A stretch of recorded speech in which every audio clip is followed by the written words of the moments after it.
We all know Iraq is about to take her place in the international financial system. Millions of people are going to be affected. It's really big. Swiss ambassador expresses his country's desire to invest in Iraq. All they talked about this week was the HCL.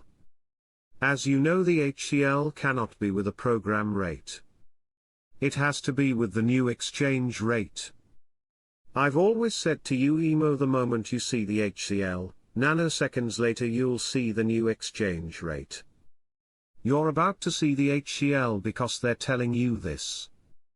Everything is supposed to be triggered Saturday night, which is the 16th, but it really shows up for us in the internet group Monday morning by noon. It's when we're supposed to get our notifications, and then we get set our appointments and go in for exchanges, either Monday, afternoon, evening or Tuesday. We should have Christmas before Thanksgiving, in a sense. I had an interesting conversation with my CBI contact, Wednesday. We talked about the new peg for the dinar. The new peg is established and will finally take the place for IQD peg, instead the sole de facto peg to the US dollar. I was told we will shortly see news articles on this subject matter as they educate the citizens. I'm excited, because of the reality of what we're seeing. If we were still in the guessing stages, that'd be different. But we're not in the beginning stages of this. The Turkish Central Bank supports these steps along with the Central Bank of Iraq for regulating financial operations between the two countries. What does it do? It contributes to facilitating commercial transactions. That's talking about international trade, and that's what we're waiting for. At some point they're going to have an international calculation and a forex traded currency. The Turkish Central Bank supports these steps along with the Central Bank of Iraq for regulating financial operations between the two countries. What does it do? It contributes to facilitating commercial transactions. That's talking about international trade, and that's what we're waiting for. At some point they're going to have an international calculation and a forex traded currency.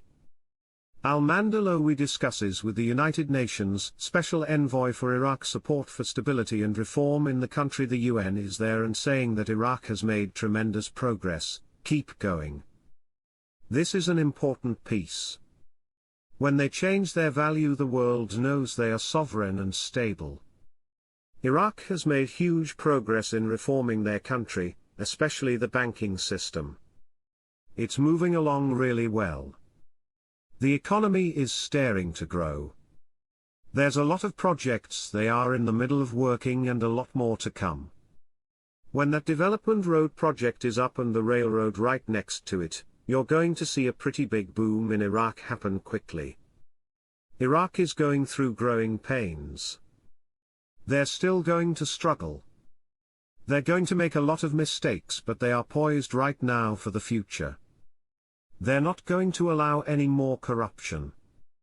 The head of the Iraqi Center for Political Thought, Ihsan al-Shamari, confirmed Thursday that 60% of the government cabinet is unqualified and has failed to implement the government program. Al-Shamari said in an interview with Al-Maluma agency, the government program stipulated allowing the Prime Minister space to re-evaluate the ministerial work and push for amendment.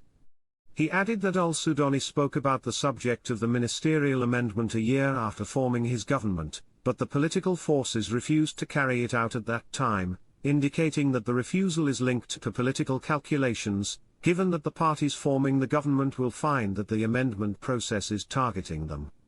He pointed out that the crisis of the Speaker of Parliament has greatly delayed the issue of the ministerial amendment, noting that al-Sudani is unable to proceed with the ministerial amendment, despite his diagnosis that 60% of the government cabinet is unqualified and has failed greatly in implementing the government program.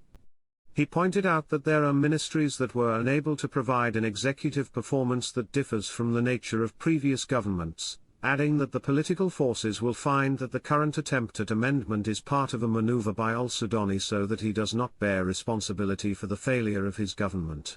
Member of the Parliamentary Security and Defense Committee, Ali al-Bandawi, said that Iraq is taking steps towards full sovereignty with the commitment of the United States of America to withdraw its forces.